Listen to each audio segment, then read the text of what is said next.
कोया कृषी महोत्सव मोठ्या उत्साहात थाटात संपन्न होत आहे, काय म्हणतात? नाही, गडचिरोलीचं कृषी क्षेत्रामध्ये गडचिरोलीची मोठी प्रगती आपल्याला करायची आहे. वन्य प्राण्यांचा त्रास आहे, मोठ्या प्रमाणामध्ये धानाचा पट्टा आहे, परंतु वेगवेगळ्या पीक पद्धतीमध्ये बदल करून इथल्या शेतकऱ्याला समृद्ध कसे करता येईल, डिमांड सप्लायचा रेशो ज्याच्या संदर्भात मी भाषणात बोललो, आपला इथला ब्रँड कसा तयार करता येईल आणि गडचिरोलीच्या प्रोडक्टची मागणी सर्व ठिकाणी होईल असं क्वालिटी उत्पादन या गडचिरोली जिल्ह्यात घेण्याच्या दृष्टीने शेतकऱ्यांना बिरसा मुंडा कृषी क्रांती योजनेमधून बोरवेल आणि सोलर पंप देण्याच्या संदर्भात असेल किंवा ज्या पद्धतीचा मी उल्लेख केला की मॅपिंग करून लोकांच्या गरजा आयडेंटिफाय करून त्यांना सर्व गोष्टी सॅच्युरेशन मोडमध्ये जायचं. सॅच्युरेशन मोडचा अर्थ की त्यांना प्रत्येक माणसाची जी गरज आहे ते वेगवेगळ्या योजनेतून पूर्ण करायची.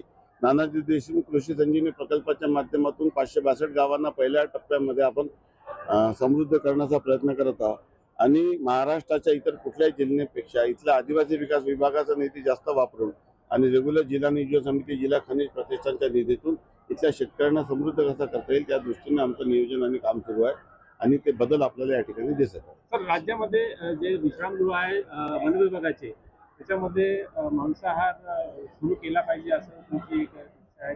नाही, काय आहे की मोठ्या प्रमाणामध्ये जे पर्यटक येतात ते त्यांची अशी मागणी आहे आणि देशाच्या कुठल्या राज्यात अशी बंदी नाही आहे आणि महाराष्ट्रात अशी बंदी नव्हती, परंतु मध्यंतरी तत्कालीन वनमंत्र्यांनी दारू आणि मांसाहाराच्या संदर्भात निर्णय केला होता.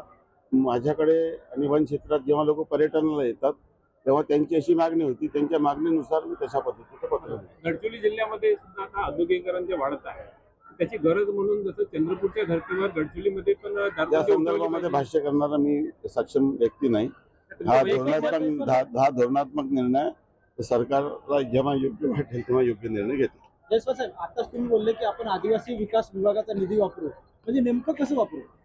आपल्याला जिल्हा नियोजन समितीमधून जे आदिवासीसाठी सेपरेट निधी येतो, राज्य सरकारचा आदिवासीचा बजेट एकूण अर्थसंकल्पाच्या 9.6% बजेट आपण आदिवासीच्या कल्याणासाठी खर्च करतो. तो निधी जास्तीत जास्त पायाभूत सुविधेवर खर्च होतो. तर आपण आता ते व्यक्तिगत लाभामध्ये कसं करता येईल. परवा जी जिल्हा नियोजन समितीची आदिवासीची बैठक झाली त्यामध्ये मी अशी मागणी केली की पहिले 80% रक्कम ही सामूहिक विकासाच्या इन्फ्रास्ट्रक्चरवर आणि 20% व्यक्तिगत लाभावर होते. त्यामुळे अनुसूचित जातीच्या तुलनेमध्ये जमातीचा व्यक्ती मागे राहिला. त्यामुळे किमान तो रेशो 50-50 करावा अशी मागणी केली. त्याचा संदर्भामध्ये सकारात्मक निर्णय घेण्याचा आश्वासन मला सन्माननीय आदिवासी मंत्र्यांनी दिलेलं आहे. त्यामुळे आता व्यक्तिगत लाभाच्या योजना आदिवासींसाठी मोठा निधी उपलब्ध होईल आणि त्यातून समाजामध्ये बदल.